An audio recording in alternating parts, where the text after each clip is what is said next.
Eu queria aqui chamar a atenção para um assunto que me inquieta. E eu acho que inquieta uma parcela importante da sociedade. O Brasil antecipou o processo eleitoral, não é em um ano. Nós estamos em eleição desde 2018. Em 2018 a gente teve eleição e a gente continua em eleição. Aí começou um governo, mas a gente continua em eleição, desde então. O presidente é candidato o tempo inteiro, aliás, se comporta mais como candidato do que como presidente, e o tempo todo mundo candidato e uma confusão e tal. E uma parte da sociedade está satisfeita com o cardápio que está aí. E é curioso, você olha as estatísticas, as pesquisas, claro, lembrando sempre que as pesquisas partem do seguinte princípio: em quem você votaria se a eleição fosse hoje, não é hoje. Então hoje as pessoas falam os nomes que estão aí hoje. Sabe-se lá que nomes a gente vai ter amanhã, em outubro de 2022. A gente imagina que não vão ser muito diferentes. Todos os estudiosos, todos os especialistas, todos os políticos dizem os nomes são os que estão aí. Não imagine que surgirá um ET que fale phone home e entre no meio da eleição. Esquece, besteira. São os caras que estão aí. Então uma parcela importante do eleitorado, eu não vou aqui reproduzir números, porque alguém vai dizer, você está pegando uma pesquisa defasada, ou você pegou o instituto tal e o outro instituto é mais confiável. Esquece os institutos, não estou nem aí. Mas a gente tem um candidato que está em primeiro, que é o candidato do PT. A gente tem um outro candidato que está em segundo, que é o candidato presidente da República. Então, de um lado, você tem um ex-presidente que comandou o governo do Mensalão, que comandou o governo do Petrolão, em torno de quem se deu a Lava Jato, que foi condenado, que foi preso, que ficou na cadeia um tempão, que foi reabilitado por erros jurídicos, por um sistema de justiça que é pirado. 6 anos depois da condenação, descobrem que ele não poderia ter sido condenado da forma como foi condenado, sem que tivesse sido absolvido. Dirá que foi absolvido, mas o discurso político comporta qualquer coisa. Um partido, o PT, que colocou a Dilma no poder.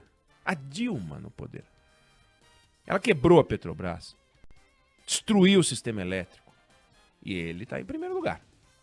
E em segundo lugar, um negacionista, que não usa máscara, que tem parente cheio de rachadinha, investigado também por rachadinhas no seu próprio gabinete, um ministério pífio, um ministro da economia amalucado, um ministro da educação... ali parece que tem uma caveira de burro mesmo enterrado naquele ministério. O Ministério da Saúde completamente perdido. Aquele general Pazuello, um horror, um desserviço, atrasamos o processo vacinal. Crise institucional, demonstrações de aversão à ciência. E está em segundo lugar. Um e outro.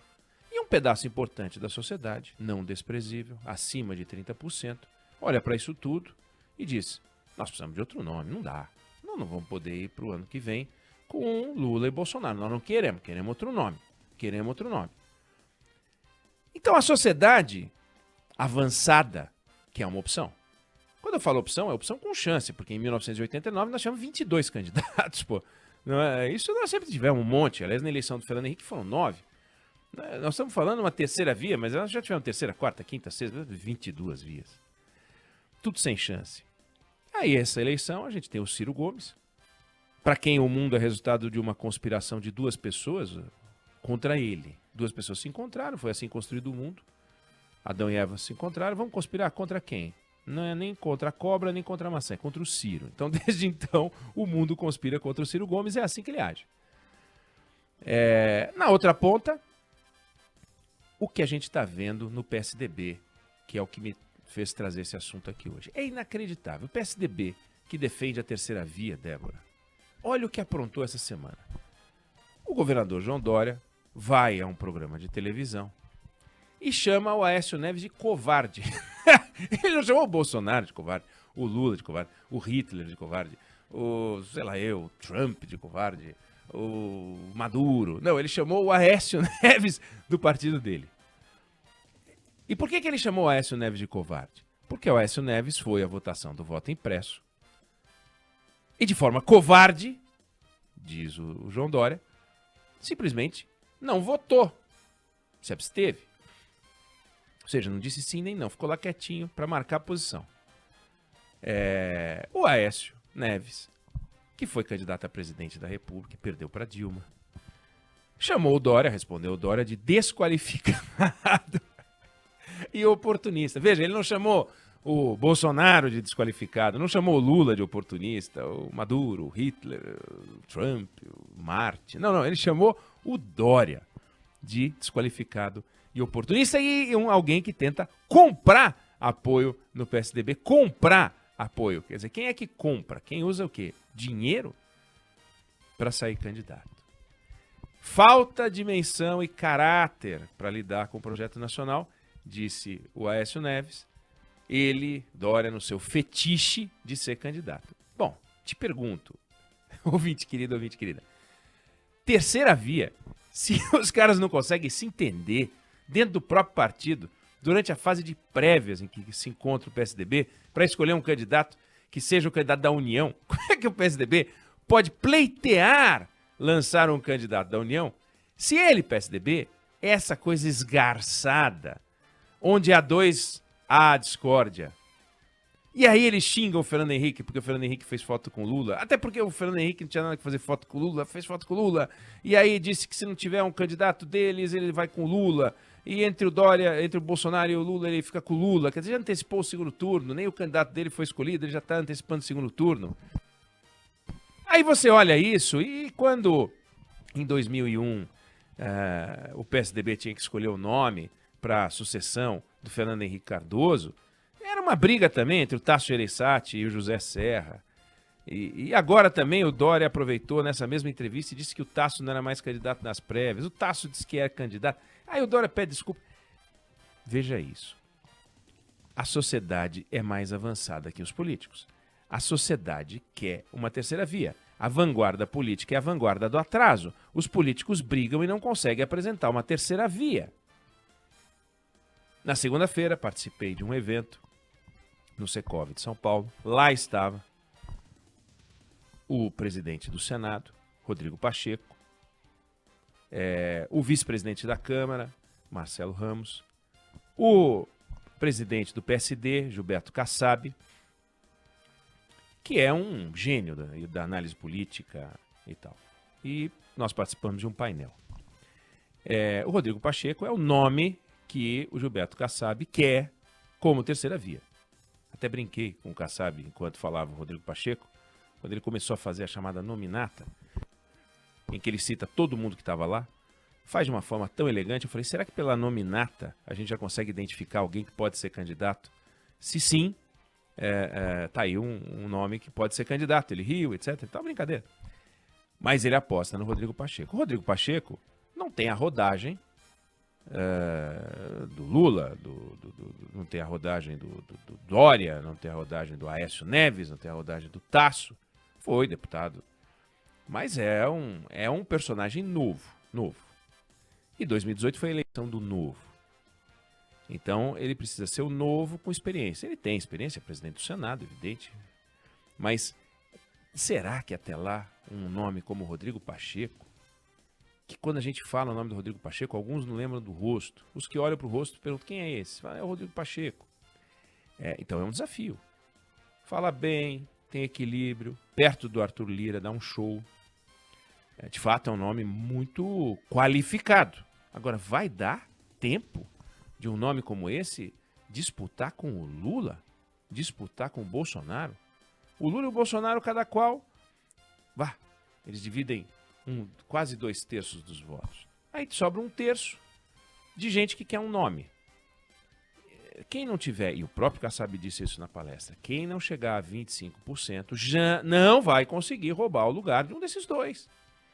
Será que o Rodrigo Pacheco vai conseguir chegar a 25% das intenções de voto? Será que o Dória vai conseguir? O Ciro Gomes tem uma barreira na esquerda que é o Lula, não dá para ele crescer para a esquerda.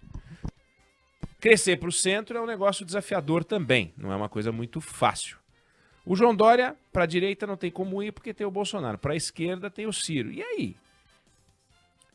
Será que nós estamos condenados à disputa entre o candidato do Mensalão, do Petrolão, da Lava Jato, da Dilma, né? E o candidato do negacionismo, da rachadinha, ou eles vão se reinventar e vão se reapresentar. O Lula, em 2002, fez a carta ao povo brasileiro para tentar mostrar que ele não era aquilo que as pessoas pensavam que ele era. O Bolsonaro não fez carta ao povo brasileiro nenhum. E ele tem algo a explicar, que é aquele candidato que dizia que ia mudar tudo, que ia reinventar a política, que ia se afastar dos políticos tradicionais, se abraçou ao centrão como alguém que está se afogando se abraça a uma tábua na água. E esses são os dois candidatos que estão em primeiro e segundo lugar com muita musculatura. Um com o dono da máquina, o outro com o dono do recall. Quem não lembra do governo Lula? Todos os nascidos a partir de 1985 no Brasil, são 55% dos brasileiros, votaram pela primeira vez. Quem nasceu em 1985, né, fez 16 anos em 2002, votou pela primeira vez. Aliás, fez em 2001, mas só pôde votar na eleição de 2002. Votou pela primeira vez numa eleição ganha pelo Lula. Os nascidos da estabilidade política, 1994, atingiram os 16 anos e puderam votar pela primeira vez em 2010. E votaram num candidato do PT. Claro, houve quem votou contra, mas todo mundo conhece a vida com o PT. Então, isso é uma força muito grande que o Lula traz, muito grande. E o presidente Bolsonaro tem uma força muito grande. Como é que vai surgir a tal da terceira via? Um nomão? O que o Rodrigo Pacheco pode fazer? O que o Dória... O Dória, ele tem a vacina e o pessoal não compra. Não é que ele não compra a vacina. Não aceita o nome dele. É um desafio grande. Todos os candidatos dizem, no entanto, o seguinte: olha, essa é a fase em que a gente fica numa exposição livre, desorganizada, sem o partido, sem o controle partidário. A hora que surgirem os partidos, os nomes vão poder brilhar mais. Vamos ver o que vai acontecer. Só queria deixar aqui registradinho que a sociedade parece mais avançada do que os políticos, porque eles cobram a terceira via, prometem a terceira via, mas onde há dois, eles estão brigando. Eles não conseguem se entender. É uma coisa patética ver o processo político, que é uma grande negociação, os camaradas não conseguem negociar. Então, a negociação, e a certa altura o Kassab foi perguntado sobre isso na palestra que a gente deu no Secov, foi perguntado e ele disse o seguinte: a escolha do nome se dará pelo eleitor, ou seja, cada partido vai lançar o seu nome como sempre lançou, dificilmente vai haver uma concertação em torno de um nome só e o eleitor é que vai escolher. Vamos ver se a gente vai ter a polarização PT-Bolsonaro ou se a gente vai ter uma novidade. Por enquanto, essa polarização dentro do PSDB, polarização Dória-Aécio, Dória-Tasso, Tasso, não vai chegar a lugar nenhum para oferecer uma terceira via.